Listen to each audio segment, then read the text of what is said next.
Dalawang kabataan na sugatan sa bangga ng tricycle at motorsiklo sa bayan ng Mapandan. Para sa detalye ng police report na yan, kasama natin Idol Denise Brillante.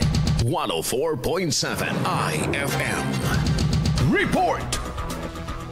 Dalawang kabataan ang malubhang nasugatan matapos masangkot sa salpukan ng isang tricycle at isang motorsiklo sa kahabaan ng kalsada dito sa Mapandan, Pangasinan noong Lunes, 1 ng Disyembre. Batay sa CCTV, lumiliko pa kaliwa ang tricycle mula sa isang gasolinahan nang mabundol ito. Ang paparating na motorsiklo na minamaneho ng isang 18 anyos na lalaki, angkas ang lalaking 13 anyos. Kapwa walang suot na helmet at walang lisensya ang driver at ang backride nito. May naitala po tayong vehicular traffic incident kaninang pasado alas 12 ng madaling araw dyan sa may Barangay Maluling, wherein ang inboard na sasakyan ay isang tricycle at saka isang motorcycle.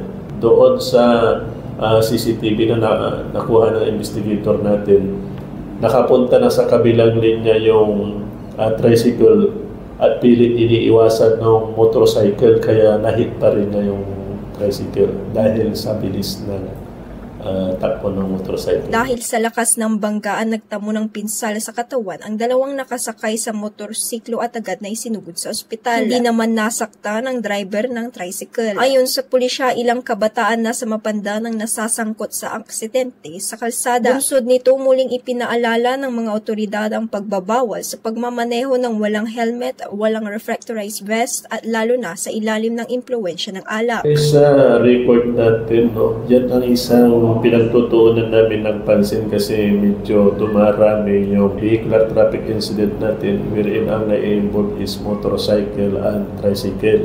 At the same time, yung mga riders doon, yung mga driver is mga minor kung minsan. So, we are doing our best na ma-communicate yung mga parents ng mga kabataan, lalo na dito sa bayan ng Mapandan. Kailangan namin i-engage yung school para ma-invite yung mga parents ng estudyante para maikait natin sila, maturuan natin sila pagdating sa tamang paggamit ng motor, yung batas regarding sa pagmamaneho, para sa ganon ay matulungan natin yung kabataan na maging ligtas sila. Kasama mo mula rito sa IFM News, dagupan nito si Idol Denise Brillante Tatak. IFM. IFM News. IFM News. IFM News.